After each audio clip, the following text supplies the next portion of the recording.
Welcome to the Scene Snobs Podcast. Welcome, everybody. It's Tuesday night to the Scene Snobs Podcast. I'm your host, Mick Manhattan. Thank you for coming back and joining me for another episode.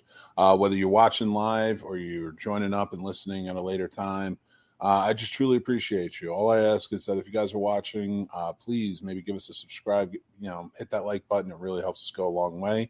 If you're listening to us, please, maybe give us a follow wherever you're listening. We're all over all podcast platforms.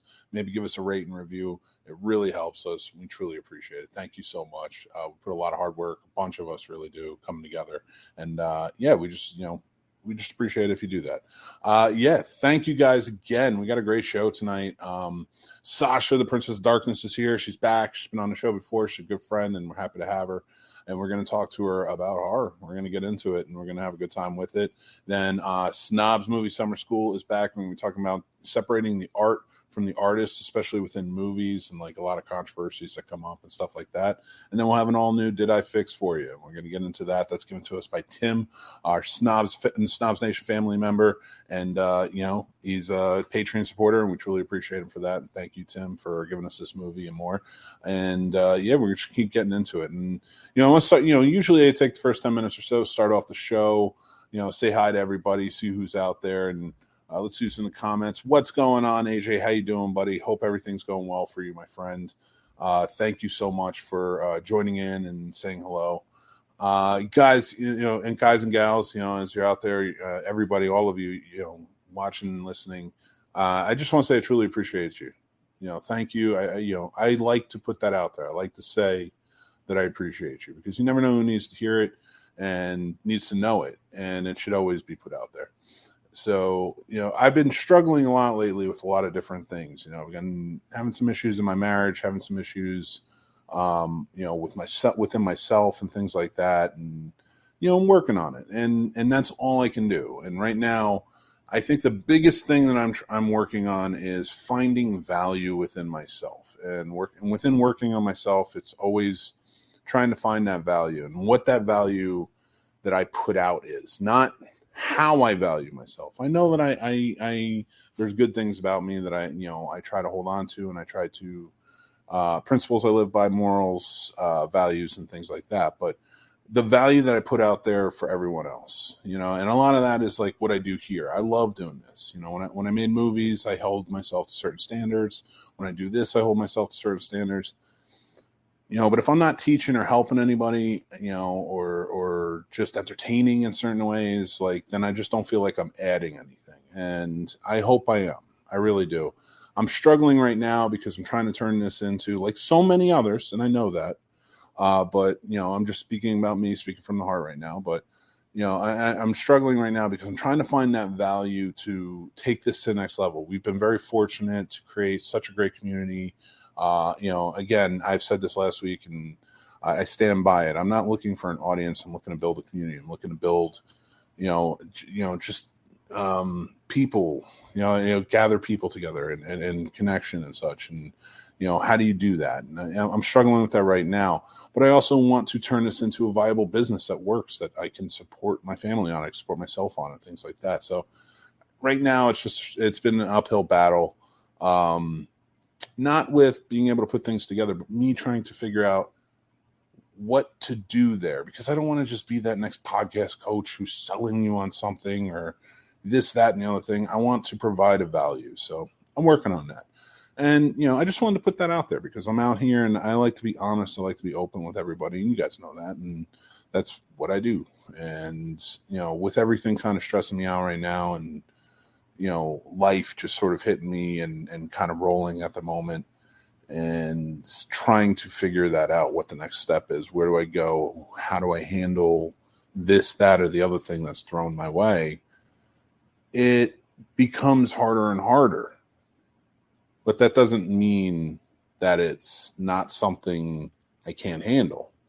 And I've found myself escaping into movies again. I have always been I found movies to be my escape room. When I was real young, it was not a great upbringing, and movies, going to the movie theater, stuff like that, were always something that I truly adored and loved doing. My mother worked at a mall. She worked in a bank in a mall. And upstairs was this great theater. And this guy, Frank, ran it. And he was a wonderful man, just bigger than life guy. Always had a great laugh, great smile. He was just a wonderful guy. He was the general manager of that movie theater. And I remember whenever she just felt like she needed to get me out of the house, things were tough or whatever was going on at the moment, she would take me to work with her. And she knew I couldn't like sit in the bank all day. So she would send me right up. She would give me some money and she would send me right up to the movie theater. And she would call up to Frank and say, hey, I'm sending him up. He has some money. Can he just, maybe sit and watch a couple movies or something while I'm at work? And I didn't pay for anything. Frank let me watch whatever I wanted to watch, as long as within reason of my age, of course. If I wanted to watch something a couple times, if I wanted to eat anything, he took care of me.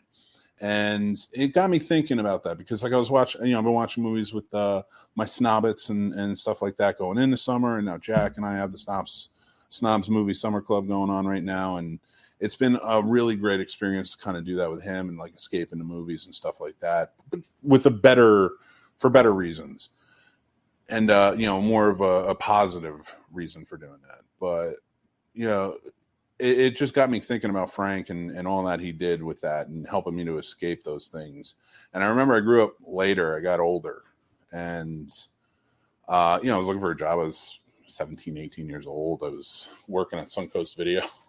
I've often said I've worked in every aspect of the movie industry and I have video stores, movie theaters, everything. But, so I'm working at Suncoast Video. I want to get out of there and I want to go into something else. And my mother's like, hey, Frank is working at this new big movie theater that's opening up. Why don't you go talk to him? I was like, I haven't talked to him in years since I was a little kid. So she sent me over. I talked to him. The minute he sees me, super friendly, super nice, hires me as a projectionist. I get trained. And I just remember having some of the best experiences there. Still one of my best friends to this day. Derek, he's been on the show before and stuff. We've had great conversations. It was those moments that like you kind of remember and you laugh on and you think about and you get lost in those movies and those things. And I only remember when I worked and when I was a kid, like all those terrible movies you saw, because you're not going to watch all good movies all the time. I remember, was it 1996? And I was there just like, I think it was 1996. I might be off and Sasha will definitely correct me if I'm wrong. Cause she knows all, trust me. So I think it was Godzilla came out in 1996 and I know it was Godzilla I saw, but I think that was the year. And I went and I saw, that was my mother took me to work that time and she was just like, all right, go head up and watch the movie. And I watched that and I have such fond memories of that terrible, terrible movie. I know it's a bad movie, but I still watch it. And it's funny how bad movies at the right time in your life can make you feel just so good. And you can go back and you can revisit them and they can make you feel that good again. And I find myself now kind of doing that more and more. And I did that a few times this week, going back and just like turning on some of the really bad ones that I remember that kind of shine that light back in the day. And, it was always a good feeling. So for me, thinking and talking about bad movies and stuff like that, like that was just a good feeling. And when it comes to it and I'm talking and connecting that to value and thinking about something that's been panned and been treated so terribly, or you go on the internet, you go on Rotten Tomatoes or whatever, and everybody's just treated horribly, and it's just like, but it had so much value to it, and it got me thinking about value again. And I just hope no matter whatever I bring to this table, I am adding some value to it. Whether it's some people think it's bad, but hopefully some of you think it's good. Hopefully I'm helping some of you and bringing something to it. So I just wanted to say that. I wanted to open the show with that and just say thank you for all your well wishes and stuff with like kind of hard times going on right now. I am good. I am fine. I'm taking care of myself. I'm getting in good shape. I'm working on it and I'm happy to be doing this. So, and I'm going to keep continuing to do this as long as I can, as long as I can afford to do it, and as long as I can keep going. So thank you so much for supporting me. Thank you so much for being a part of it. And let's get kicking. I have a great guest tonight. Sasha, the Princess of Darkness, is here. I cannot wait to bring her on. We're going to talk some horror movies.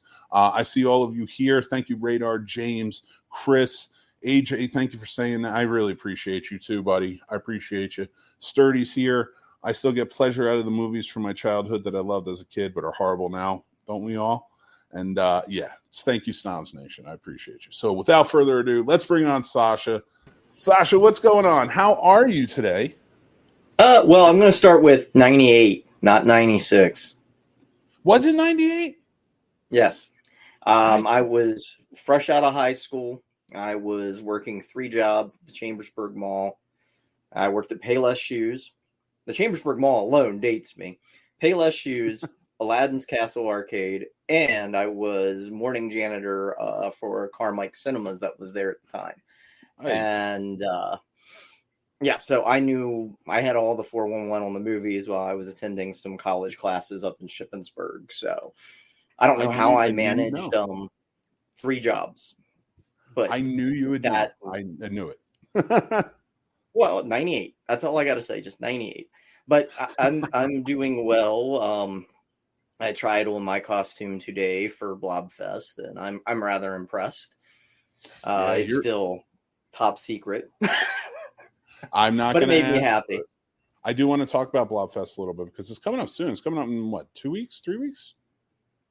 3 weeks. Yeah. And and they have a big like, I don't want to call it cosplay, but it is sort of a cosplay thing every year. Last year, did you win it? No, but I was kind of glad, because he did it by age group. And this older couple had came out and they did the original, I want to say 58. Now somebody's going to correct me, The Fly. But they did the original The Fly movie, and it was a couple's costume. And so, of course, the guy was dressed up as the Fly, but he had the cloth over his head, hiding what he was. And they did the whole reveal scene with his wife. And I was just like, oh, that's so cute. So obviously they won. They had, I want to say, a preteen girl that dressed up like Carrie, and the fake blood was exquisite. Nice. And then, of course, the age range that I would fall into, my one buddy who loves horror movies dressed up as Michael Myers from Halloween 3. And he had the TV set as the whole costume, and he's wearing the Michael Myers costume inside the TV set. And I'm like, you can't win against that. That's stacked. Yeah. That's pretty rad. And, they do stay, I've seen the pictures and they do it up really well. And, I'm not going to, like I said, I'm not going to ask you, but I am excited to see when you get your costume, when you have it on. So you're excited for it?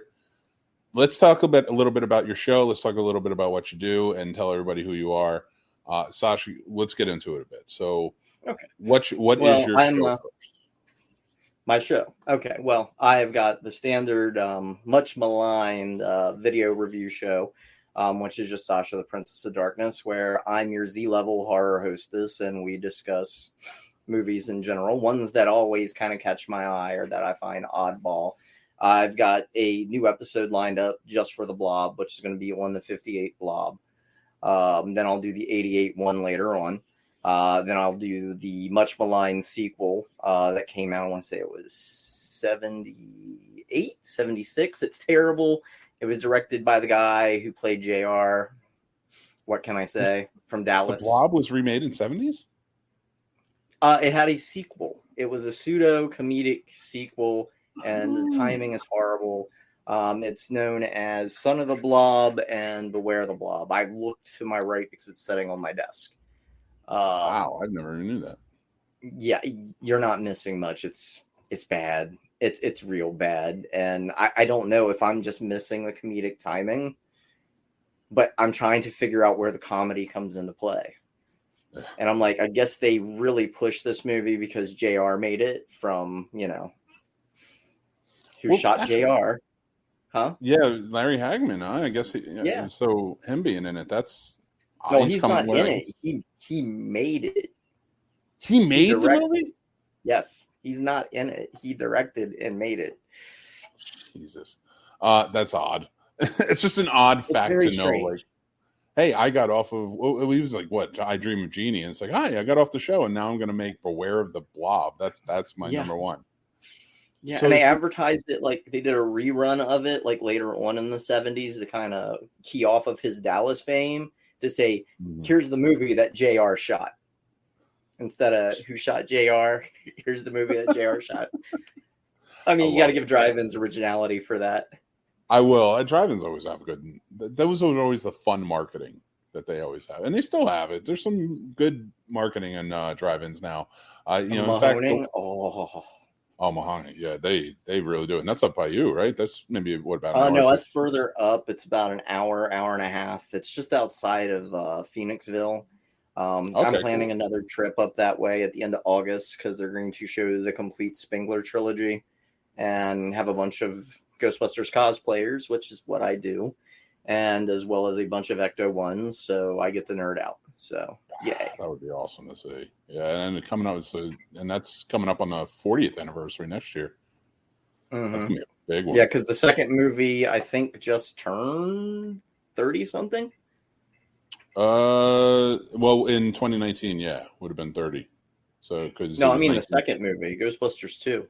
yeah, 1989 would have been 2019. So the first one came out in 84, so next year would be 40. Yeah. Oh, that's So killing me. That is killing my soul a little bit. Just my and just age. remember, there's no such thing as old movies. If you've not seen it, is it really old? I like your point. I will take it. So now let's talk about horror movies a little bit, and we're talking about old ones, and I want to talk about new ones. You I have a are quibble with how you try to decide what is old and new. You have like this cutoff point of anything that's 99 and older is old, and then anything after 99 is new. And I'm like, it depends on your point of view. Being a monster child born 30, 40 years too late, I enjoyed a lot of early mornings when I should have been up watching Sesame Street. I was watching old Godzilla flicks and Elvira late at night with my mom. So to me, to call a movie from, let's say, 97 old, it just doesn't feel right. You know what I mean? It's like, yeah. seriously? It is. It's weird, and I get it. Trust me, I am right there with you. And when I was writing it, I was like, I needed a cutoff point, and 99 2000 seemed right because I looked at it from the point of view of like, all right, any kid born in 2000 right now is only 23.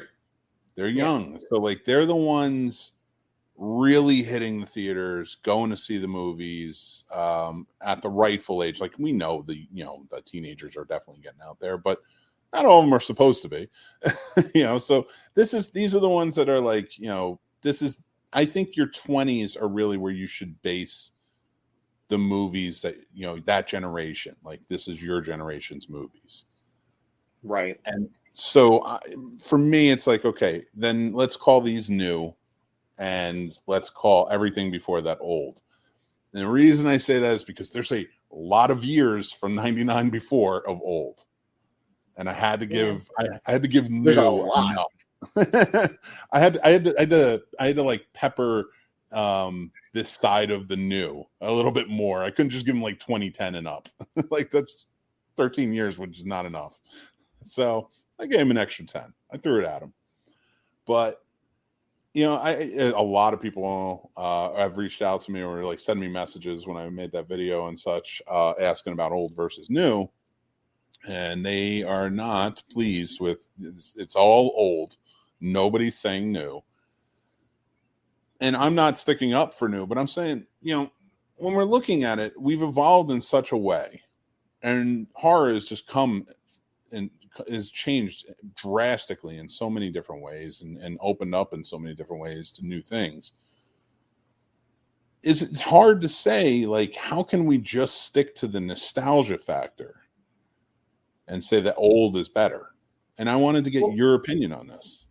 Even at the end of the day, like a lot of the films that everybody has nostalgic value for now, like people our age, I hate to phrase it that way, but it's the truth. We're the curmudgeons waving our fist at everything. How dare they throw in whatever movie? And a lot of the movies that we hold near and dear and that we love are in fact remakes. And it pisses off so many people when I point it out. Like Alien. A lot of people love Alien from 1977. It's technically a remake. And a lot of people go, no, it's not. Watch It, The Terror from Beyond Space, which is only 20 years older than it. Mhm. It's the exact same movie, but with that 50s values to it. Then you have The Fly that we touched on just briefly. Like, Cronenberg did a great The Fly movie, but it's still a remake. Yeah. John Carpenter's The Thing. I mean, come on. Howard Hawks' The Thing is a great movie. I would even Granted, argue it's different and limited. I would even almost argue, we were talking about Alien. What was it? Dark Star. It's a comedy, but that's very much the thing. Not the thing. Alien. Yeah, and Dan O'Bannon wrote it. So, Dan O'Bannon wrote it, and he cribbed a lot from, and he even admitted it. He cribbed a lot from It, The Terror from Beyond Space. It was one of his favorite movies. I always get a kick thinking it could have been a Corman movie at some point, Alien, and I'm like, really? We missed the Corman Alien, but we got so many Alien ripoffs from Corman, it kind of makes up for it. Yeah. Well, so for you, if you had to choose, like, well, let's go here, and I don't want to say choose. Actually, I don't want to say choose at all, but because you really can't. Like most people, bread and butter for you because you do a lot of research, and I tell everybody, like, go check out your videos, and I've shared your videos too. Like when you did the Predator series, and is that still up on your YouTube? Well, I haven't really gotten into the detail. I did the Alien series. A lot of it's gotten copyright claims because of Alien. The Predator reviews are coming. They're much maligned. I've been more focused on the podcast reboot and helping Lumser out with his thing, but I enjoy Alien. I love Alien. I love all the little offshoots from Alien. I've been saying I'm going to do an Alien versus Predator retrospective at some point, and I'm going to include where it started was the comics, because a lot of people forget that it was Dark Horse Comics who basically had the rights to Alien, had the rights to Predator, but couldn't find any other major label that wanted to go against those characters. And they're like, well, wait, 20th Century Fox owns both. Do you think they'd be okay if we mixed them together? And a lot of people were amazed by that. And it was a concept that was even in the Dark Horse's mindset before Predator 2. And when Predator 2 came out, the first comic had already came out. So they kind of snuck that alien skull into the trophy case. And a lot of people think that movie is the origin, when in fact it's not.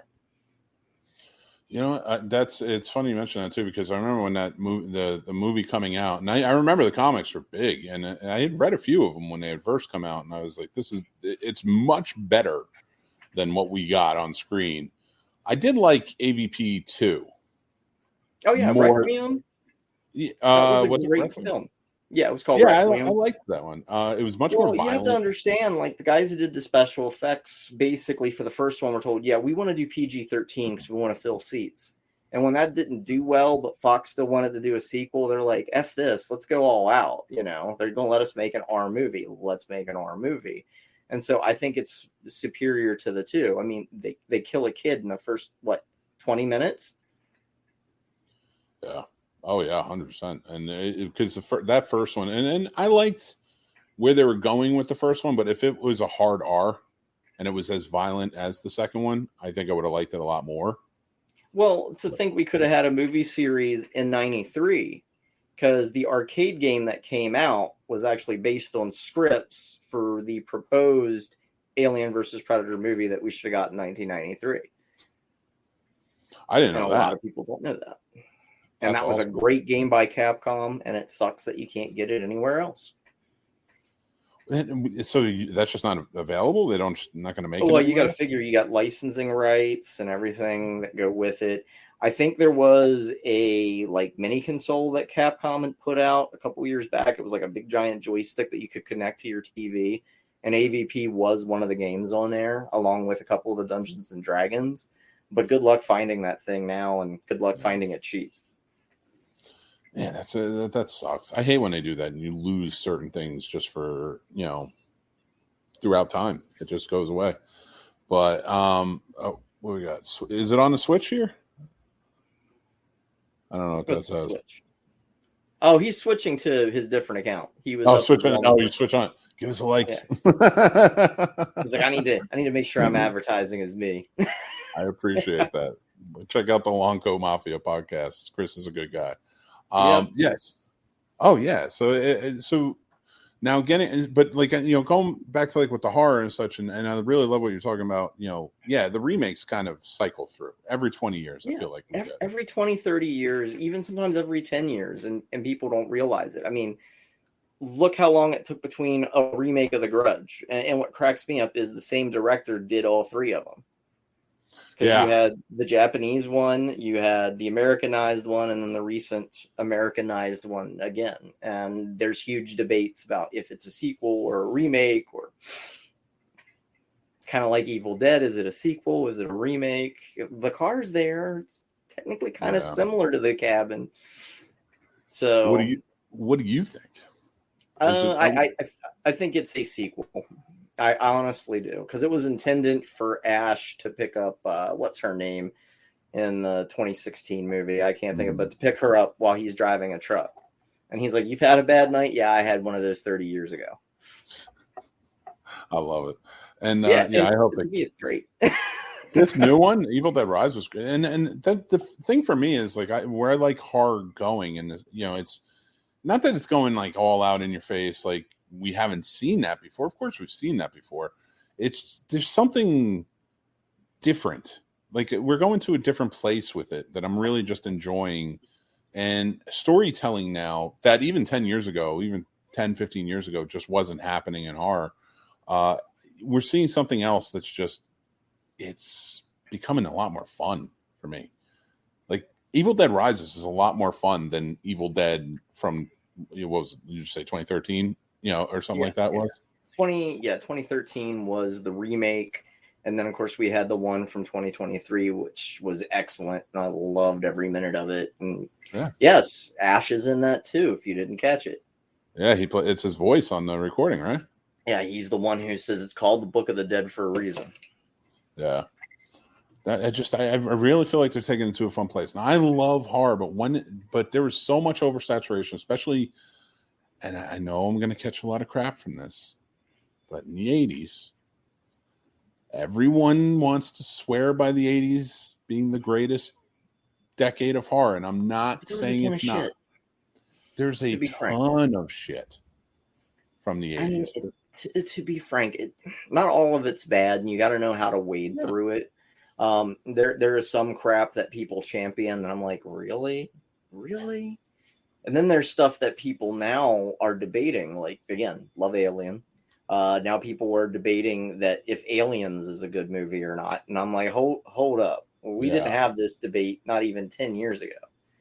And now you guys want to question if it's an okay movie or not. I'm like, I get that everybody's got a hard one for Ridley Scott, but I'm sorry, Prometheus and Covenant sucked. And I hope he has very little involvement with Romulus.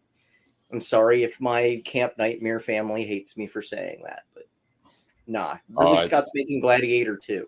That's all I have to say about it. I know. Come on, man. Like, it's at this point, like, Ridley, just start producing.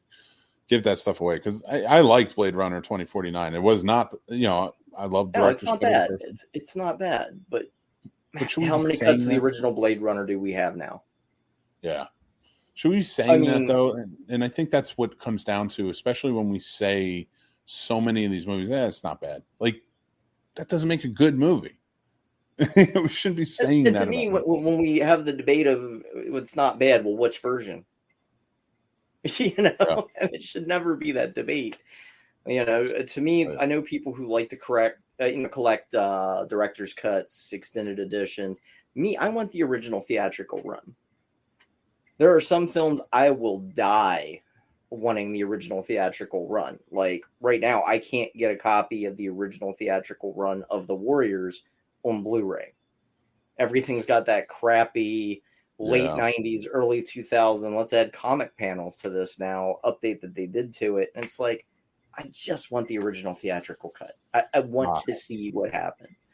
I want to see the original way it was received. It's like every time you buy a copy of Jaws now, you're not getting the original sound, because Jaws came out in mono.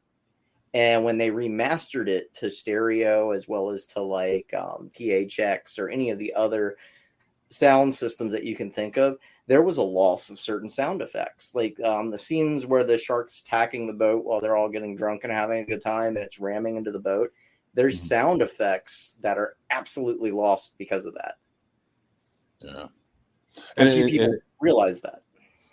It kills me too, especially I love that you brought up the Warriors, because I love that ending scene when they're walking on the beach and then the city plays is one of my favorite scenes, and used to music. Like that is probably my favorite use of music in a movie. It's just something so powerful about that scene and them walking away. And when those, fucking cartoon comic book panels show up and ruin those credits, and then the grittiness of that film and what it was, stop improving it. Stop improving. I'm using, for anybody listening, I've got my air quotes up, but stop improving this shit. Like it's so overdone. And it's not just George Lucas who's doing it. Lay off the man. Like now Disney's doing it. All I gotta say is McClunky. Says it all right there. Anytime something's remastered, I'm just going to use that as my verb. Oh, it's been me clunkied. Well, I mean, I'm not against director's cuts in certain scenarios. Like, I would prefer, I prefer the Kingdom of Heaven director's cut. It's better movie than the theatrical. And that's few and far between. I do like the Blade Runner director's cut better than the theatrical. I like the director's cut of Clive Barker's Nightbreed, because that was the film we were intended to get. Yeah. Yeah, when it comes to situations like that, I'm definitely all for, the director stepping in and being like, I wanted to show you something else. But you're right. When they start changing things like this to resell, physical media and stuff like that, it's want the White Album all over again. Yeah, it's just the worst. And horror is doing it a little too much. You're right. And you lose that effect of the grittiness of the time. And I think that's where I'm becoming more and more jaded. Like, cause it's like, when you do that and you remaster all of these things, that nostalgia effect is gone for me. Right. And it's interesting because like Dadpool and Chris brought up, about indie horror. And the thing of it is at the end of the day, horror runs in cycles. Indie horror is always going to rejuvenate it, because I'm going to be frank, it's cheap and easy to make horror movies. I'm working on one over the summer with my kid. And at the end of the day, they're cheap, they're easy, you can put them out, people are going to buy. So as an indie filmmaker, it's easy to do. But with indie filmmakers, you're going to get the love and the true vision behind it. But when the studios are at play, remakes mean I have existing customers. Franchises also mean that. And so you're going to have that cycle. When indie does well, big old studio will buy it, and then they're going to pump out sequels until we're sick of them. Or there's going to be so many clones. Like, look at the zombie cycle that I want to say happens every 15 to 20 years. We get a glut of zombie movies. It dies off. Somebody indie does something original with it later on, and it's either remade or a big studio buys the property. And then it's beaten into our skulls to death by all the major studios, because that's what's hot right now. Mm-hmm. And you just got to know how to siphon it out. And yet it seems like indie's where it's at, but during all the clones and wannabes and big budget things, sometimes you get somebody who has an original vision pumping out stuff. Best way I can describe it is when Leviathan came out. Yes, I'm that old. But when Leviathan came out, there was a lot of underwater movies, because nobody knew what the plot was for Leviathan, but there was a lot of underwater horror movies that were made, like Leviathan itself, great film, of The Abyss. I meant to say The Abyss. I was around when The Abyss came out. See, I don't even think of The Abyss anymore. That's how much I dislike James Cameron. I mean, I love him when he was younger and he did early stuff, but it seems like after T2, everything just kind of Yeah. But Titanic really ruined him. But Leviathan and Deep Star 6, I remember those extremely more than I do The Abyss. Yeah. The Abyss is pretty and fun to look at, but Leviathan, I have mutant fishmen And we all know how much I love mutant fishmen, considering I love humanoids from the deep. And then on top of that, you have Deep Star 6 that has a giant weird ass crab running around. I mean, come on. Yeah. We're like 2 steps removed from a kaiju film. Let's go. You know? And that's something we miss. We miss that genre now. They tried it with the Pacific Rim, but we don't get enough kaiju anymore. Now, of course, Japan's still making them, and it works. Crabs. I don't know if you've seen Crabs yet. It's an indie film.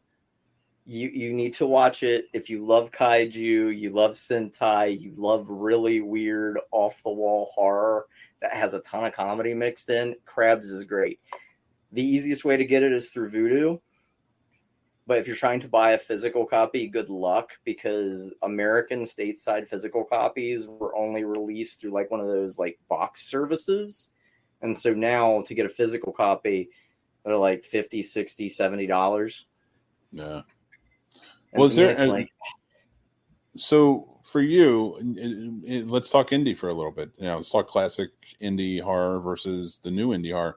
I see a big nostalgic effect in new indie, just trying to kind of replicate what we see. And not that I'm against it or anything, what we saw in the 80s. How do you feel about that? How do you feel about like movies kind of revisiting that era so much, especially in the indie world? It's interesting depending on how they present it. If that is the whole basis of your plot, it sucks. But if you have a film set in the 80s, or even a show or anything that's set in the 80s, but it's not key or central to the plot, and it's not full of member berries like every 5 seconds. I'm sorry, I'm looking at you, Stranger Things. Your Ultra Magnus was wrong. That Ultra Magnus would not have existed in that colors at that time, because Ultra Magnus was of the movie era, not of pre-86. But I digress. Yes, I love my big chunky boys. Come on. I mean, seriously, that's my desk stuff. You'll be proud. I just showed Jack 86 Transformers. What do you think of it? He loved it. We went and saw Rise of the Beasts, and he liked it. He had a really good time with it. And we were talking about Unicron. It was good. Yeah. Now you know that it completely throws out anything that Michael Bay did. Bumblebee is the only true movie. Oh, nice. And Rise of the Beast is actually a sequel. Granted, I figured, because they kind of talked about it. Yeah. And it has nothing to do with the Bay verse. And I'm like, okay, yes. I'm cool with it. And we're going to get 2 more in the Unicron trilogy, and I think they're going to try and continue from that if they do well. Well, I just like the fact that they mentioned Primus, and if we can finally get Cybertron turning into Primus, by all means, please. Because it's been hinted at forever. It would definitely be an interesting tangent, as me and Chris say on our show. It would be really nice to not. It was really nice to not see Megatron for once, like just for once, like just because it's been a lot for a while now, and it's been done wrong in the past. When it comes to Megatron, you got to show him as a sympathetic character to begin with. Mm-hmm. Give me a Megatron standalone movie where he is shown as a miner, a slave, and then as a revolutionary, and you might have a different perspective on Megatron. Yeah. Actually, AJ brings up a good point. We do need a good live action Soundwave. Oh. I'm all for that. We kind of already did. You got to pay attention to Bumblebee. He was in there. I have to go back and rewatch. I haven't seen it in a while, so I'm definitely down for it. But yeah, I liked it a lot, and we were talking about Unicron, and he was asking about it, and I was like, well, let's go home, and I will show you a little thing that you'll appreciate. And we watched the movie. He loved it. He was like, oh yeah, this is great, and like, he was all into it, and he was sad that, of course, Optimus died, but it is what it is. I was like, he comes back down the line. Series brought him back more than once. If you follow any of the cartoon series or comics books, he dies more often than some religious figures. That's true. Come on. He is Cybertron's Jesus. It's okay. Yeah, more or less. But Robocoppers are true robotic savior. Oh, how do you feel about that? A RoboCop TV show? I've heard rumors of that. I'm curious about the new game that dropped or is dropping soon. But hell, I'm the sycophant who loved the Rambo game that came out that everybody had controversy over, and they're all like, "Oh, you're shooting cops." I'm like, "Did you not watch First Blood?" You know? Yeah. I listen. I tell you, I'm all for it though. I love RoboCop, so like I'm all for a reboot. I want to see what they're going to do with it. You know, first and second one I can watch any day of the week, no problems. Second one's of course campy, but still love it. That third one, the second they pick up that goddamn jetpack, like he's not even in the movie yet when they pick up that jetpack, and I'm just like, I fucking hate this so much. Dark of the Moon had its moments. I'll give Dark of the Moon that. The last, what was it called? The Last Night. The Last Night had its moments, but outside of that, the rest of it you just chuck. None of them really had a coherent storyline. No, it's just bad as the Resident Evil movie storyline prior to the reboot that we got. Yeah, and now it seems like they're going to push for a good storyline, but that's what happens when you get, I don't want to say fans, but people, someone who appreciates the source material and wants to make their own thing, but like at least appreciates the source material. Yeah, and this is the thing I think that why Welcome to Raccoon City failed, which was the recent Resident Evil. They gave the fans exactly what they wanted. And it's funny that we mentioned RoboCop because in the RoboCop remake, Michael Keaton's character says the customer doesn't know what they want. And that's the truth. Yeah. Here's a movie that gave you everything you wanted in a Resident Evil movie. And it's shit. And, going back to the whole indie horror subject, I mean, look at Terrifier. Technically, I say look at All Hallows Eve because that came first. But, Terrifier 2. Terrifier was the breakout. I would say Terrifier 2 was the biggest breakout of them all. But, like, Terrifier was the breakout to show Art the Clown. Yeah. Everybody went back to watch All Hallows Eve after that. Oh, see, I kind of watched All Hallows Eve 2 because it popped up on my Tubi feed. I'm like, oh, this is awful. And then I turned on the first All Hallows Eve, and I'm like, holy crap, this is good. And then I did more research and found Terrifier. And then I heard Terrifier 2 was coming out, and I was like, ooh. And that movie was good. I thoroughly enjoyed it. And it's indie horror, but it worries me because now we have Terrifier 3 coming. I want to say, what is it? Either Halloween this year or next year. And it's like, okay, when are we going to really screw this franchise up? Now it's backed, and once it's backed, I think once it's backed, then it's going to get tamed. I think 3 will be fine, but if it's as big as it has been, as soon as the studio touches it, it's done. I hate to say it. As soon as the studio buys the rights, and even international rights, it's screwed. And I hate to be frank. Yeah. Then next thing you know, it's going to be edited with comic book panels. Oh, it's going to be McClunky. Hashtag McClunky. And we'll be buying all the versions. McClunky.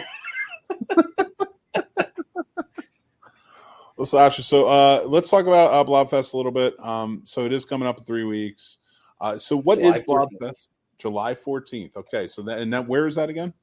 Phoenixville, PA. Particularly, it's ran by the Colonial Theater, so everybody remembers the big scene where the blob attacks the movie theater, comes down from the projection booth. That was filmed at the Colonial Theater in Phoenixville. And in fact, large parts of that movie, PA Pride, basically was filmed between Phoenixville and Downingtown, which is only a few miles away. Like the big diner scene, that was the Downingtown Diner. And so everything was shot there.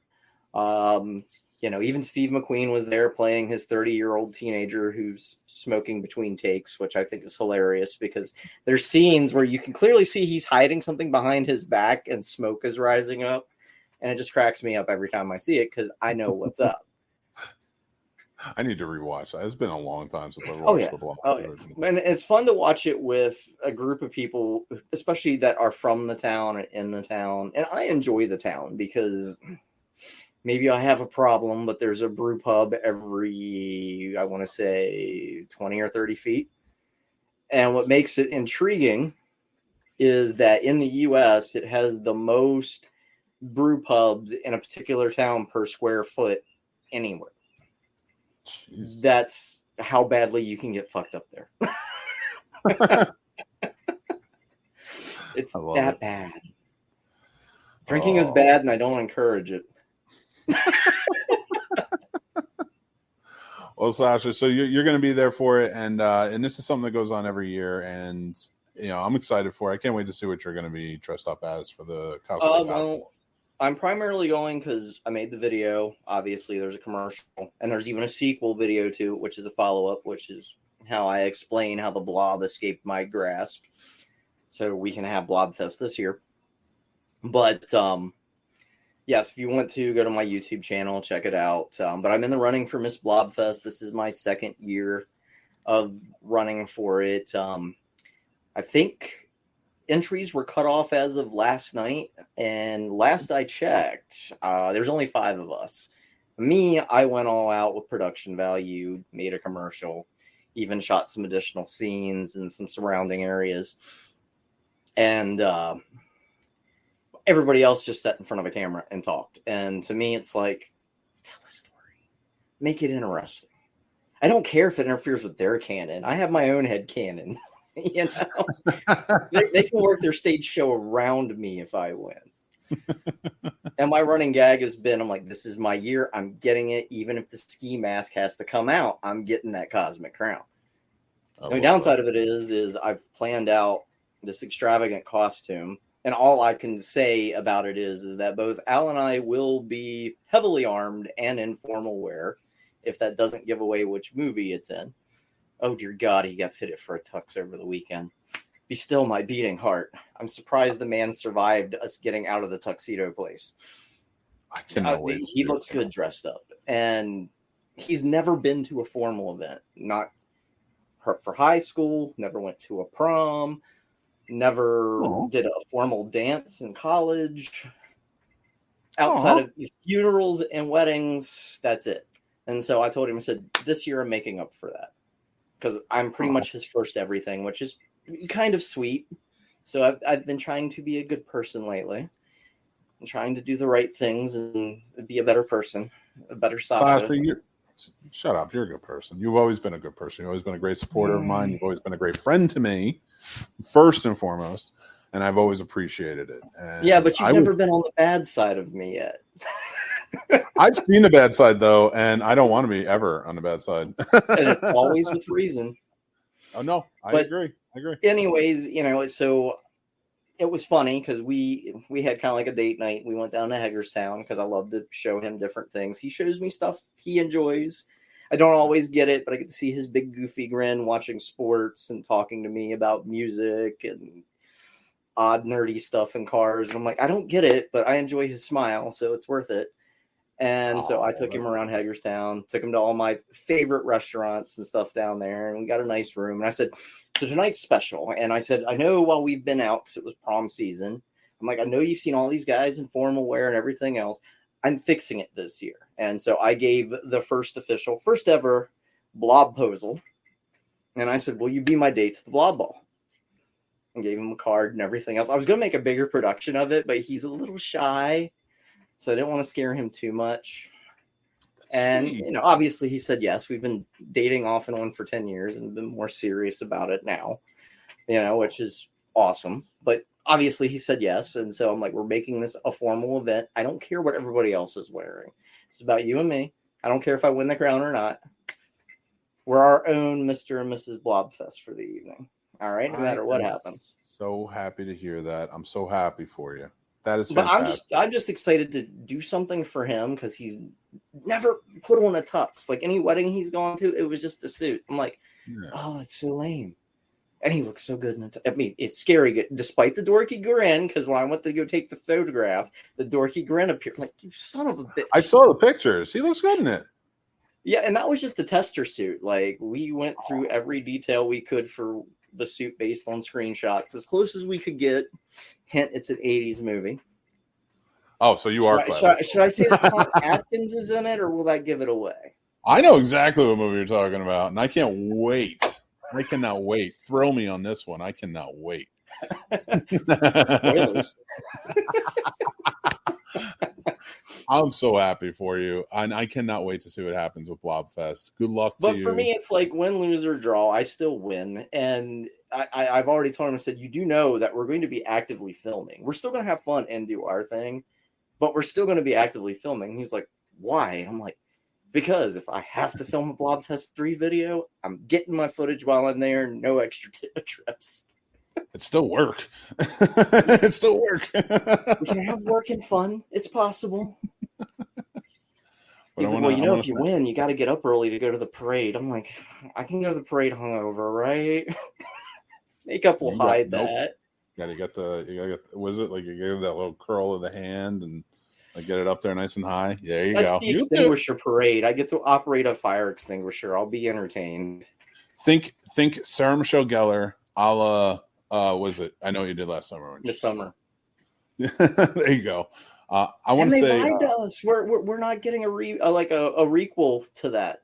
It's all a bunch of BS.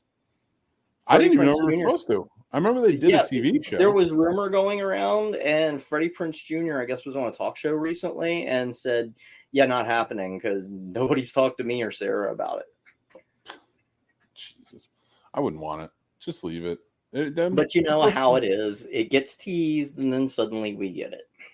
That's just it. Like, I'm tired of the revisits and stuff like that. Like, Scream, whatever, fine, keep it going. Because I get it. You put anyone under the mask, and everybody seems to be really into it. It's making a ton of money. And once it stops, then they'll knock it off for 5 or 6 years until they make another one. But 6 was good. I enjoyed it. That very strong cold opening where we've got 2 different types of reveal. We got a killer who took off his mask right at the beginning, even though they got killed. Spoilers, but it's still nice, and especially with that whole line with that scene ending. Fuck the movies, and I'm like, yes. Yeah, I mean, listen, I like 6. I like 5 more than 6, but I did like 6. Going into New York City, and at least we finally had a horror movie going to New York City, saying it's going into New York City in this franchise, and it's actually there for longer than 3 minutes. But I want to say thank you. Canada. We'll show you some scenes of New York. God, that always drove me nuts. But I was like, that's not New York. Okay, you know which scenes are New York, and you know which ones aren't. Clearly. I want to say thank you for stopping on and jumping on and talking to me and hanging out with me. I want to get you back on the show soon and talk about it. Well, I'm hanging out because I heard you about fixing this bordello of blood, and it don't need fixed. Oh, I have a fix for it, but I have a fix for it. Like, I like bordello of blood. I love bordello of blood. It's pure cheese. But that's the only one that needs fixed. The only Tales from the Crypt movie that needs fixed is the 4th one. And I know everybody's going to get mad and go, wait, there's a 4th one? I'm like, yeah, you got to include the 1972 classic Tales from the Crypt. Mm-hmm. A lot of people forget that. Yeah, everybody forgets that. They're all more focused on the Crypt Keeper that was made with a Chucky head. Also Vault of Horrors. They also made a Vault of Horrors too. Yes. Which was, I think, also had Joan Collins.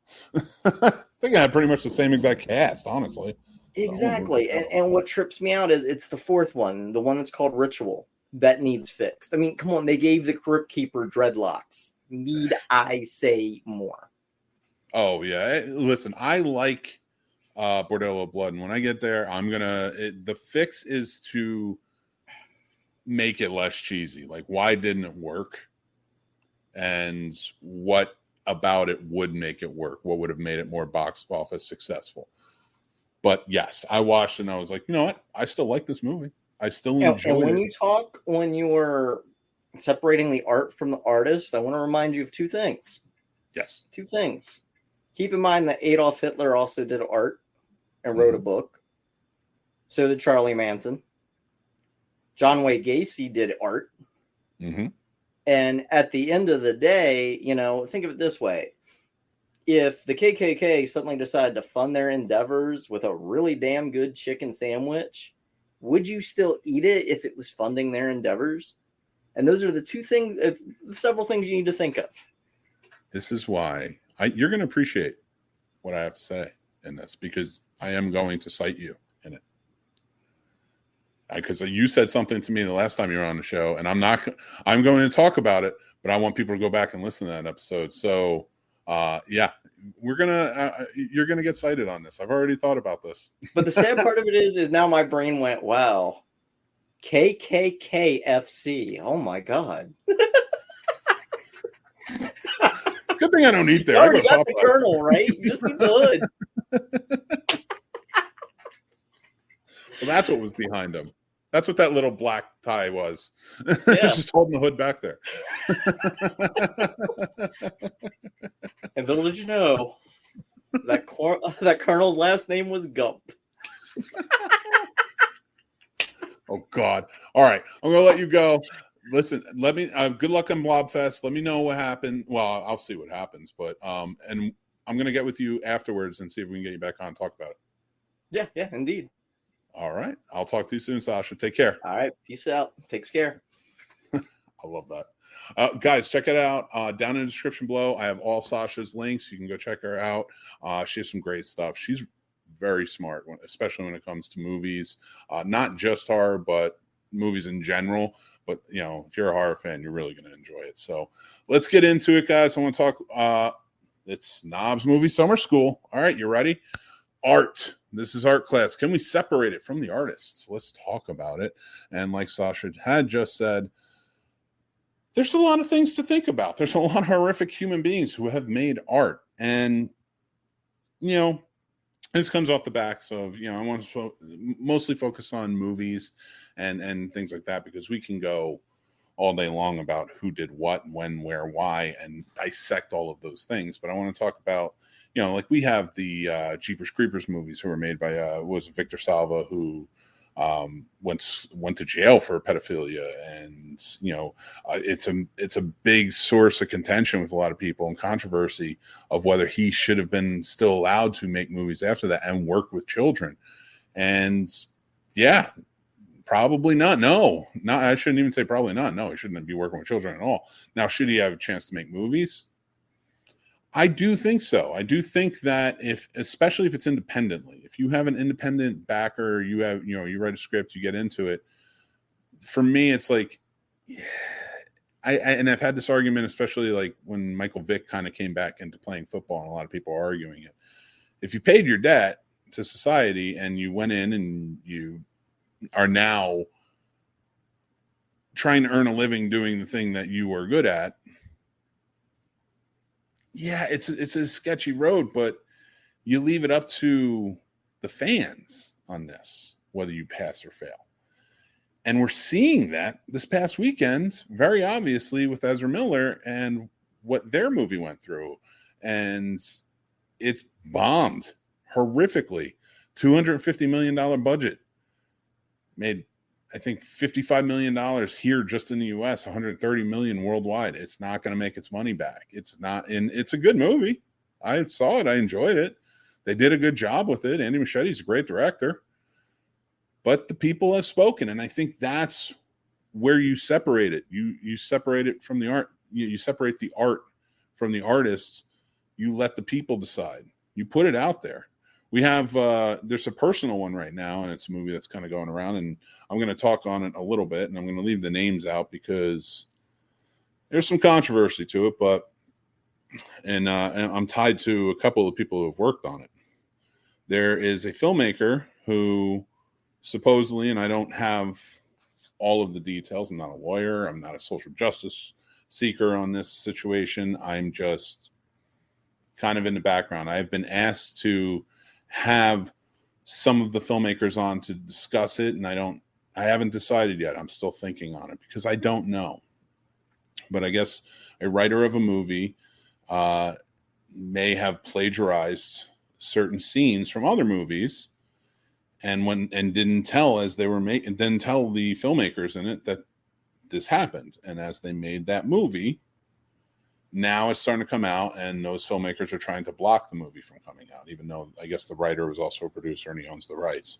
Again, I've read a lot of the stuff that has been put out about it.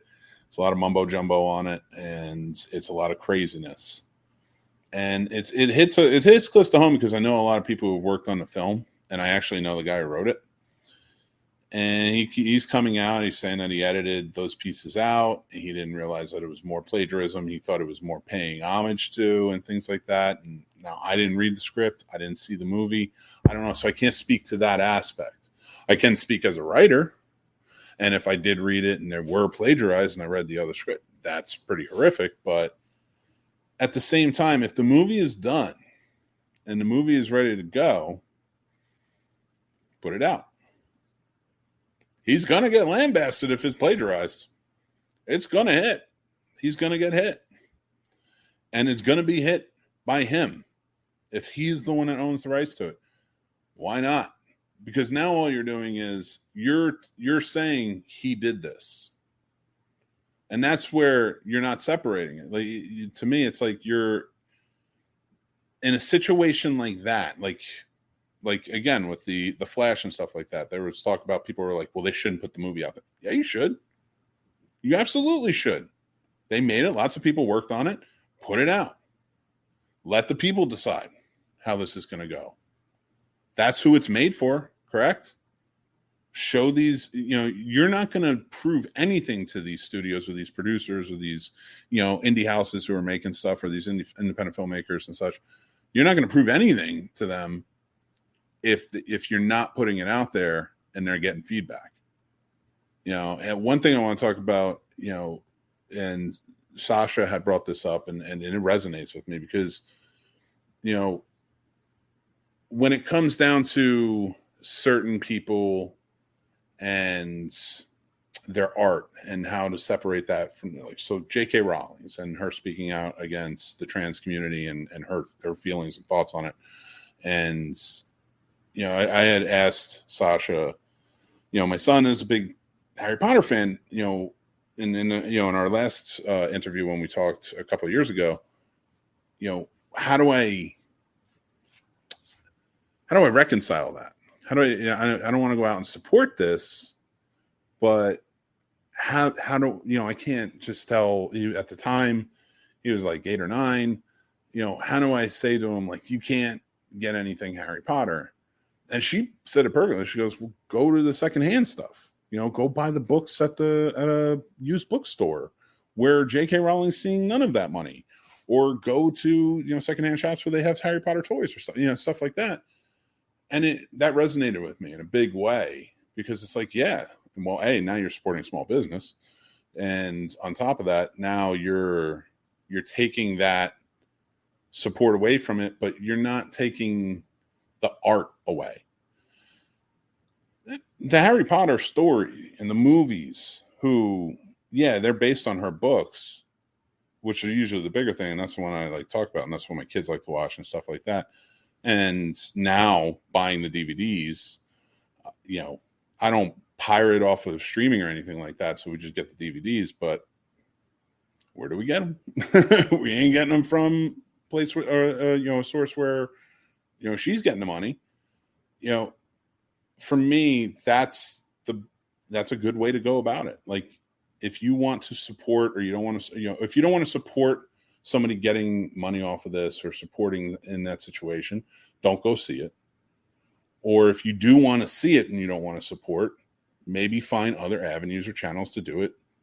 I'd say legally. I'm not gonna, I know some people do things different ways, but I'd say legally. Now, with this Ezra Miller thing and how this movie played out and how much of a big bomb it is, what bothers me is that there's still circulation of talk that it could get a sequel because the studio is saying, like, well, it failed because of all of this. And it's like, no, you at least got to be honest about it. Like, what point then can you not separate art from the artists, or the producers and things like that? It's like, this is the point where the artists themselves or the filmmakers, things like that, have to step out and be like, no, we can't do this. It really bothers me to hear like so many of these fellow actors and filmmakers are praising Ezra and their performance in the movie, when in reality That's fine. I think they did a great job in the movie. They acted their asses off in the movie. But that doesn't give them a pass to come back. There's got to be consequences. And I think that's the separation we need from the art versus the artist. When the art is out there, I feel like we should be able to enjoy it, as long as it's not supporting the artists who created these controversies or pulled off these horrific crimes. And that's something I learned from Sasha, and it's something I try to hold true to and not support in that sense. In this case, I did go see the movie because when it comes to movies, there's a lot more support going on. And I didn't mind supporting this because it doesn't go to Ezra. They got paid. They did their job. They got paid. This does support the production studio. I didn't like how they handled this whole situation. It's a PR nightmare. It sucks. I didn't like the way they were going with it, how WB handled the whole thing, but it was a lot of different working parts in it. And from my perspective, having worked in the industry, having worked for different studios, having worked for different heads that come in and out at different times while productions are going on, and seeing how those things change and how those gears work and turn, it's something that I can kind of relent on.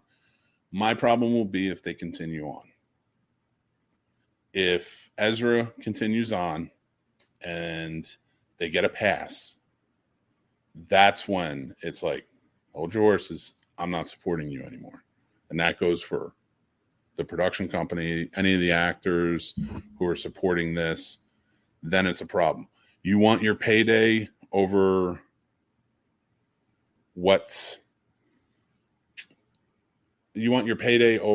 your principal? That's a problem. Ezra needs help. There's a lot of help that Ezra needs. Are they getting it? I don't know. Behind closed doors, who knows? Who knows what's true?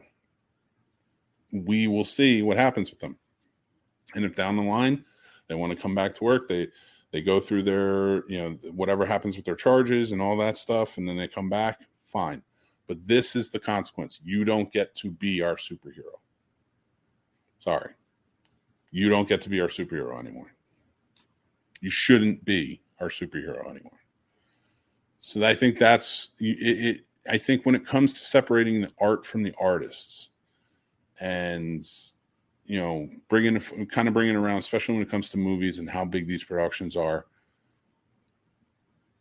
you can't just have a blanket over it all and say, everyone, it's this whole thing. Like, if you do something wrong, you have to face this consequence, and that's the one consequence everybody faces.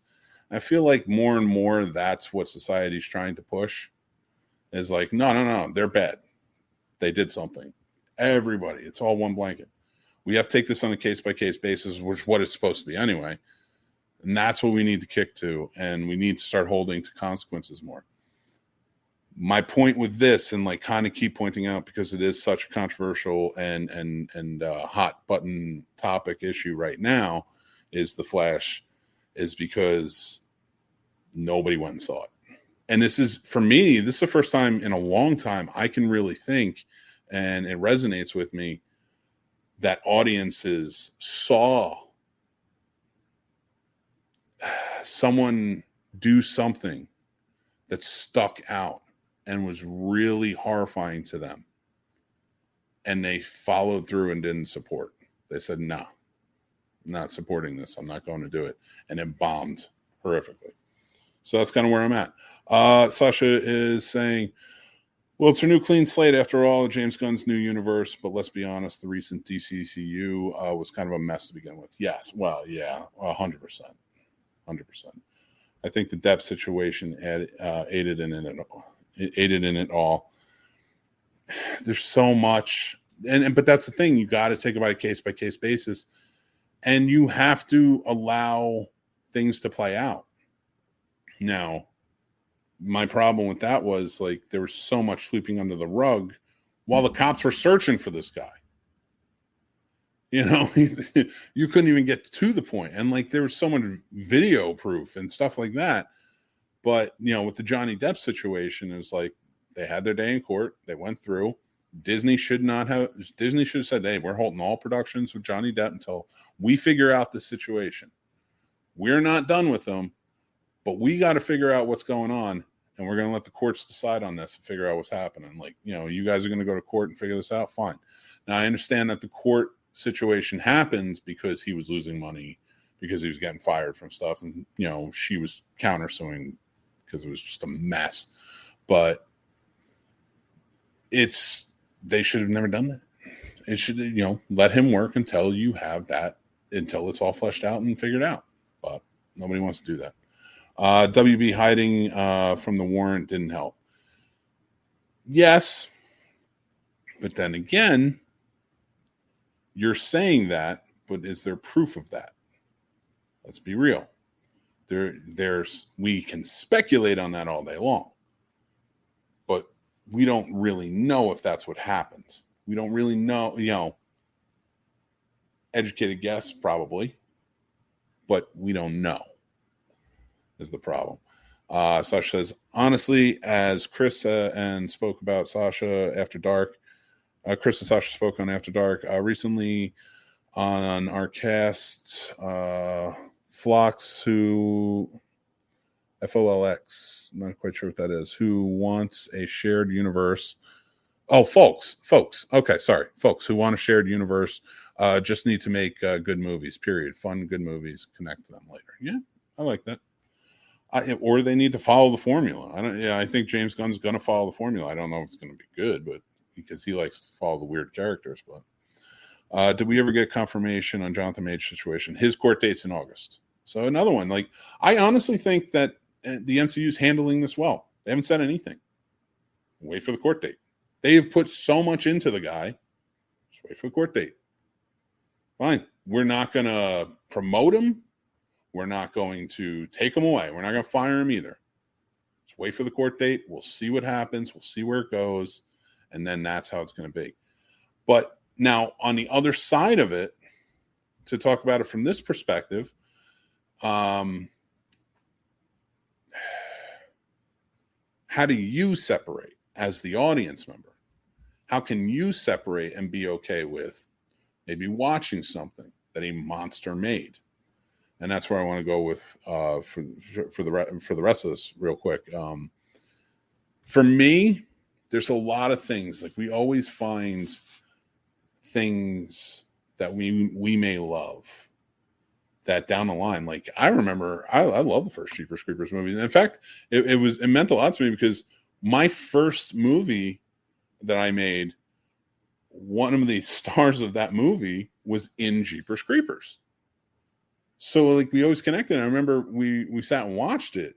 You know, the guys I was making it with, we sat and watched the movie to see him in it as we were making our movie. It was our movie night. So that's always a good memory for me. You know, and then same with like the second one. Like, I love that movie and like I have good memories of it. And, you know, I can say the same about like R. Kelly songs. Like, I remember having great debates against friends of like, oh, who's better, R. Kelly, Keith Sweat in the 90s, stuff like that. Like, just fun stuff that led to great conversations and talking about great music. And then you find out these monsters. I loved the Cosby Show. You know, I wanted to be a member of the Cosby family. This horrific monster in real life made a show where this guy, I wanted him to be my dad. Probably still one of the greatest dads on television history. How can you reconcile that with yourself? Honestly, a lot of people I feel like have a hard time doing that, and it stresses them out. And I was talking about this with my wife fairly recently, you know, not too long ago. And I was just saying, I was like, honestly, I could give him up forever, but where does it end? At what point in humanity does somebody do something so wrong where I'm like, I just gotta like, or, you know, like I can write them off, no problem. I got no problem writing a person, you know, that does something like that off and just be like, no, I'm done with that. Forget that. But am I supposed to never watch a movie that really made me feel something, or listen to a piece of music that made me feel something, or, anything like that again, I think that it's if it becomes personal to you, if an act of violence or crime or something that this person did affects you in a way, like maybe it was something that you suffered as well or something like that, and you're just like, I can't reconcile that, and I can't watch or listen to anything they were ever been in or watched or done or made. I'm with you. I get it. Cool. But I really think it's got to be based on the person. And I think we need to start accepting that. If you hear somebody listening to a certain song by Michael Jackson, maybe don't point your finger at him and start screaming at him and be like, you know what he did? Like, yeah, I think we all know what he did at this point, but just leave it alone. Let people be, that them listening to that does not mean they're doing that. We need to start going after the people for their transgressions,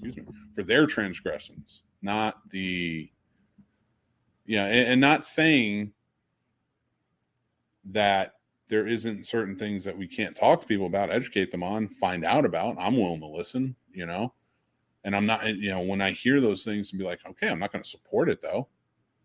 I'm not going to put money in those people's pockets. But if something, if there's a movie on that I really enjoyed and it was made by a monster, I'm not really watching it to support the monster. If I own it or something already, or, something like that, and there's no way I'm supporting that monster, I might put it on. That's just my feelings on it. I don't know if I'm right. I don't know if it's the moral or valuable thing to do, or the principled thing to do, but I feel like I am a pretty principled guy. I feel like I'm a pretty moral-filled guy in my own way, and I have some good values in that sense, So if it's not, my spider sense is not kicking off and saying like, no, this is wrong, this is wrong, this is wrong, I don't feel wrong about it. So that's kind of how I separate the art from the artists. So if you feel good about watching something, if you want to watch the Cosby Show, I say go for it. Just don't buy anything that supports him. Don't buy into his bullshit whenever he's on screen talking about it. That's where I'm at. That's this week's Snob Summer School. Hopefully you enjoyed it. Let me know what you think in the comments. You may feel differently. I want to hear it. We got some in the comments before I move on to the next thing. I want to hear what you guys have to say. Let's go back. Okay. Sasha, hell with DC. Either do the original like pre-platinum era characters that don't exist anymore, or the oddballs like The Question. I love The Question. I'm with you on that. A film noir question film. Oh, that's a great idea. I think I'm going to do Jonah Hex as a Did I Fix. Great idea, Sasha. I think the Depp situation aided in their hesitations to exile before the facts have all come out. And I think it should have. I think that was a very good idea. Sasha says, hell, have we seen the original Green Lantern movie? The one that is pre-Hal Jordan or Jon Stewart. It's like Alan Scott's Green Lantern. No. Never seen it at all. It's crazy. Pedophilia is a major no full stop. Yes, I 100% agree with you. Now, and I support you on that situation, and or not that situation, and that feeling. It's a terrible, terrible crime. This guy went to jail in 1988 for it. He paid his dues. He got out. He made movies. I don't ever want to shake the guy's hand. I don't want to be friends with the guy. I don't want to know him. But that's almost 40 years ago. The dude served jail time. Now, if there were any transgressions since then, and they're not stopping him from having anyone on set or making movies, things like that, then this is a problem that we need to desperately, get in on. But if there has been nothing since, and these movies were made, and I saw these movies before I even knew anything was up. Like, this didn't really come out until, to the forefront where I really heard about it until maybe like 15 years ago. For me, I'm not saying it didn't come out for everybody else to hear about. I'm just saying for me. So if I saw the movie like Powder and stuff like that beforehand, did I sin? Is that a transgression against everybody? That I unknowingly saw it? And if I continue, or if it's on TV and I put it on, am I creating a disturbance in the force in that sense? I just don't think so. There's a lot of people who work on movies, a lot of people who contribute. And by saying like that dude's a monster, you know, especially in that scenario, I'm not forgiving him, but it's made. Lots of people put the effort in. I can marry. Again, my spider sense isn't going off about watching it. It doesn't feel wrong to me. But if it feels wrong to you, I say follow your heart. For me, the hard line is condemning a whole cross section of humanity, serial killers, people who commit genocide, or anyone who harms the innocent children. I completely understand that. Again, if it feels wrong to you, I back your play. I understand it. What really bugs me about Cosby was all the celebrities that knew him personally were like, yeah, we knew about him, and they did nothing and said no. Just like Harvey Weinstein. That there's so many things like that in Hollywood. There's so many Hollywood types. Nothing was ever done. And it's so yeah, we should condemn them all. And then we should probably be watching nothing. If we're being honest about this. If this is the case, if we really want to be honest about this, and let's take this, you know, right here, or even like the what's his name from Victor Salva or whatever, we should probably be watching nothing. That's the fact. If it comes from Hollywood, we should probably not be watching it. So tell me you're going to stop watching it. Tell me you're going to stop going. No, you can reconcile it. You can be okay with some things. But I guarantee you, there are things you're watching, even right now, even today, and there are things that you love to watch, where those actors or those filmmakers did or knew some horrific stuff that were going on. I worked in that industry, in that city. I saw it. There's a reason I don't work in there anymore. It's disgusting. It really is. There's a lot of my friends who worked in that industry and left that city. There's a reason. It's a tough city. It's hard. There's a big reason why a lot of people leave it when they try to go and make it and make them live the dream. So you can't work in it without seeing things. And it's hard to reconcile, and you leave it. I don't work in the industry anymore. I work for myself. To me, the art is null and void if they do those things. Then again, I'm telling you, like, this is where I'm saying, like, I'm not trying to put anybody on blast or things.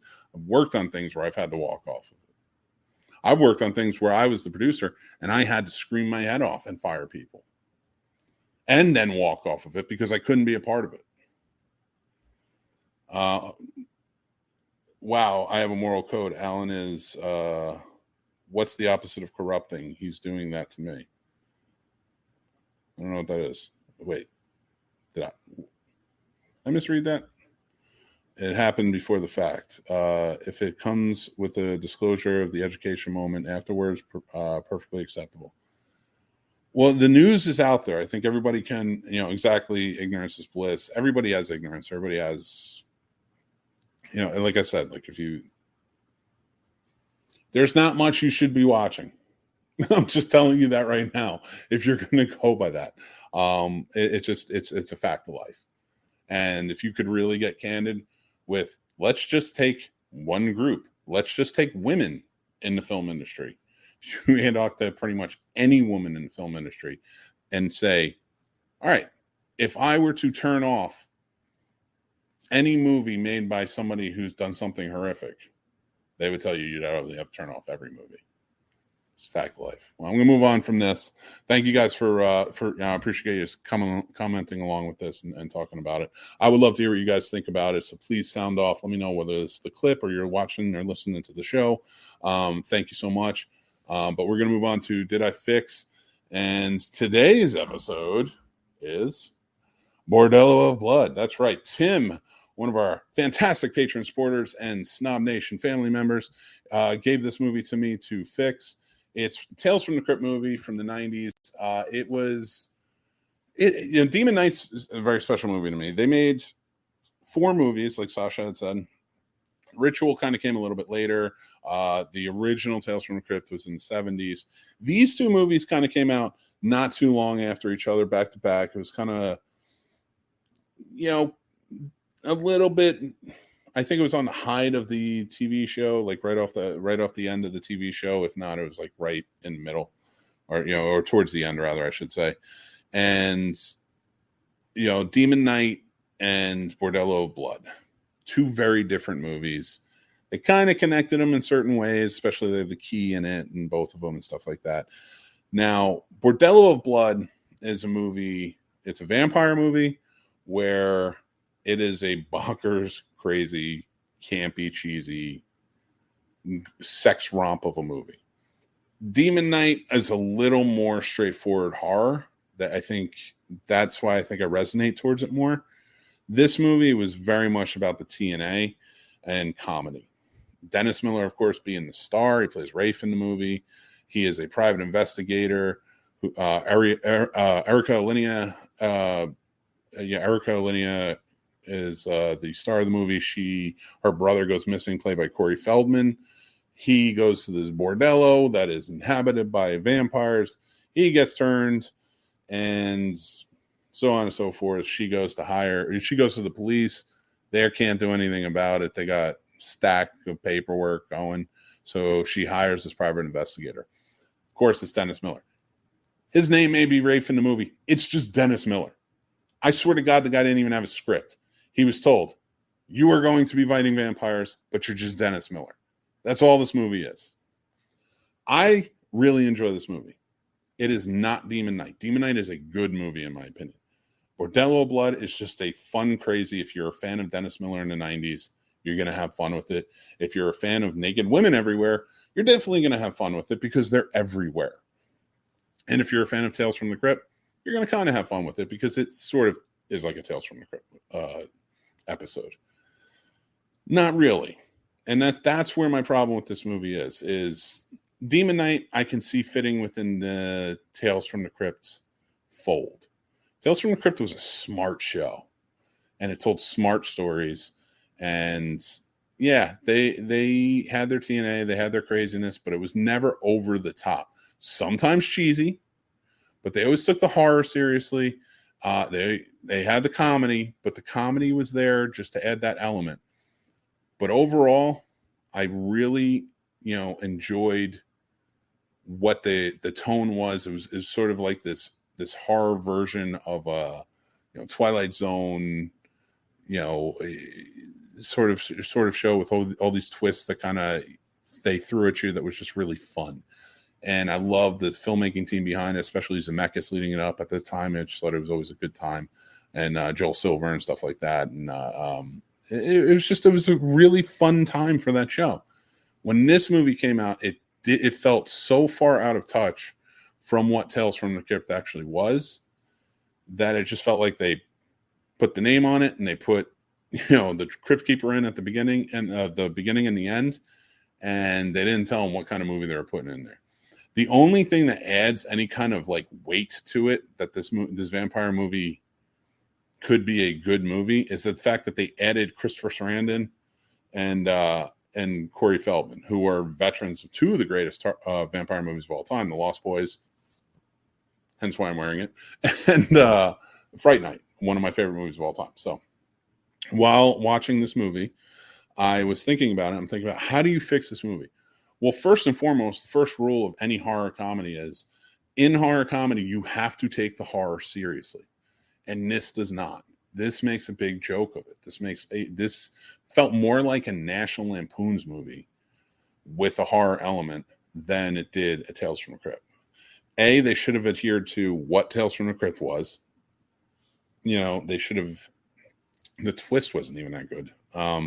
You saw it coming from a mile away, and so you get that when you walk away from a Tales from the Crypt, you got to be like, that was cool. That was awesome to see. They didn't have that in this, so they, I wish they had that element. Like, this is the show that gave you one of the greatest vampire episodes of all time. And that was when the frat guys go into the haunted house. If you haven't seen it, go check it out. We actually talked about with Brian Krause when we interviewed about him with it. It's one of my favorite episodes. So, with this movie, how do you fix it? Unfortunately, as much as I love him, you got to get rid of Dennis Miller. You got to put somebody in there who's going to take this seriously. He's going to take the horror element seriously. Now, if you were going, and you got to pick a tone. If you want horror comedy, that's fine. But you got to take the horror seriously. So that means all the surrounding people need to be serious about it. So the preacher is real deal. He's not a hokey preacher. Chris Sarandon is an amazing actor, and he's just playing this character like, come on, really? Like, what are we doing here? Like, this seems like such a joke. I'm sorry, Erica Linnea was not a great actress at the time. She's beautiful to look at, not great for a leading role. She did not do a great job in this role. You need somebody who can play the role. I thought Angie Everhart did a great job in it, and if she had a chance to play it up and play it more horrific, she could have done that well if it was taken seriously. So, and she could have still played that comedy element to it like she did. But you needed a guy there who maybe was making some quips and stuff like that, but was having fun. I would have actually taken the private investigator out of it. Honestly, if you're going to keep the private investigator, add an actor who works. Dennis Miller doesn't work. He's a comedian. He's not an actor. What else have we seen him in? This is really it. A couple other things, besides SNL. That's really it. So find somebody who's going to be in it, who's going to take this seriously. If you want to keep the TNA, fine. I just thought it was overdone. It was just a little too much. And, because like when I'm watching this movie, I didn't need it. Like it's like a teenage boy's dream. And I didn't want that. I want to watch this movie. I want to have a cool vampire movie that I'm getting into. I understand it's a bordello, and you already have very cool practical effects going on in this. Add to that some more, because the TNA is overshadowing that. You could have had something like From Dusk Till Dawn, where, you have TNA in that, but then they turn into cool vampires, and you have cool prosthetics and stuff like that. Why wouldn't they do that here? Now, budgetary, you can say that, but that's why it felt like it went in for the joke.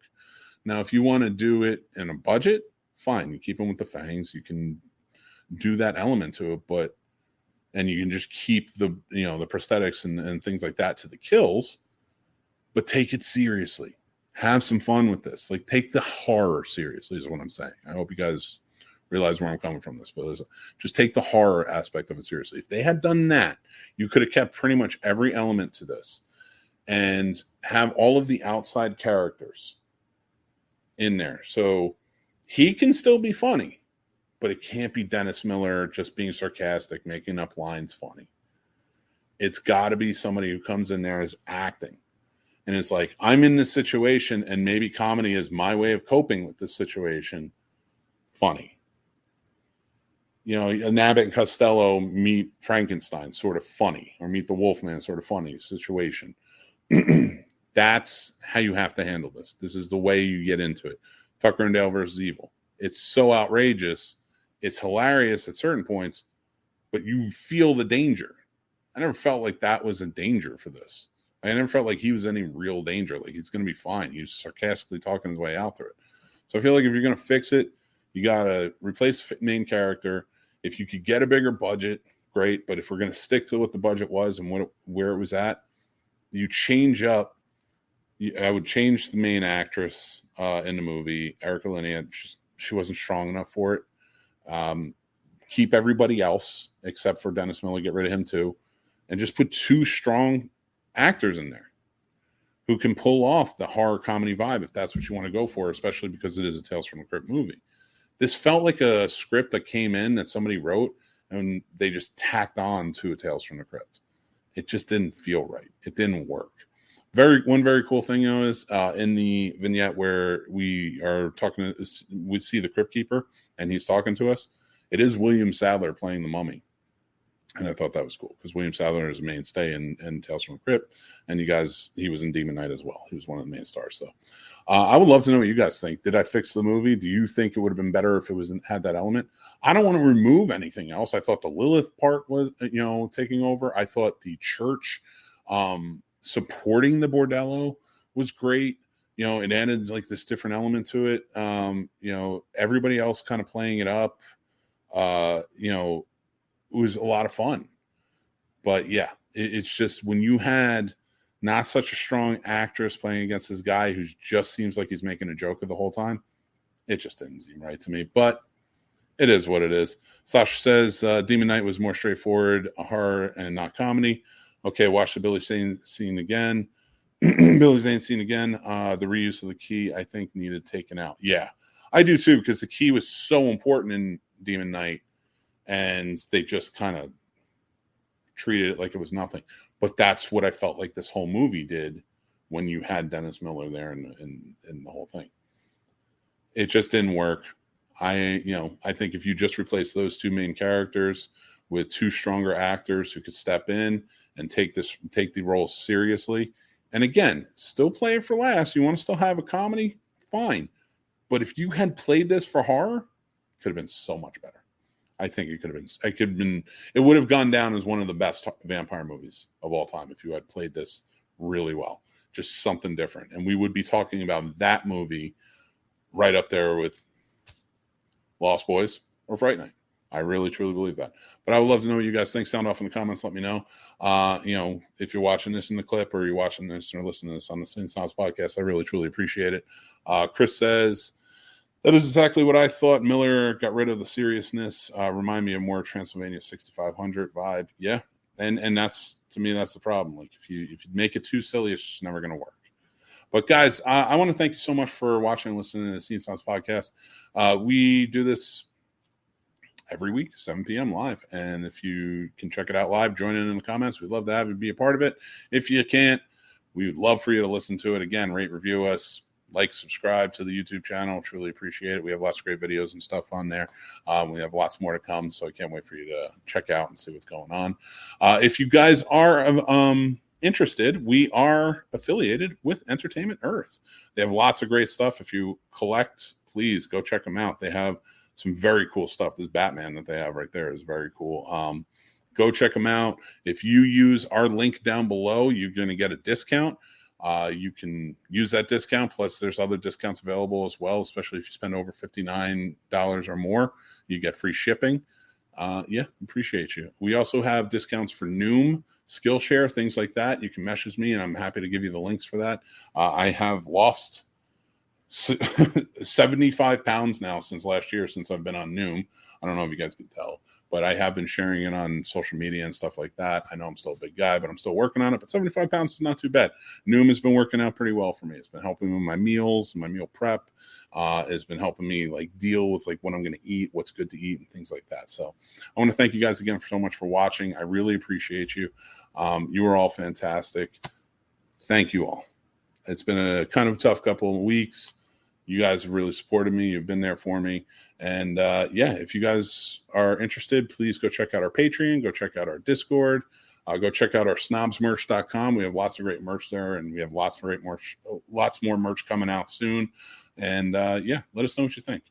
Until next time, I'm Mick Manhattan. I love you all. Thank you, Snob Nation, and I will talk to you guys very, very soon. Take care.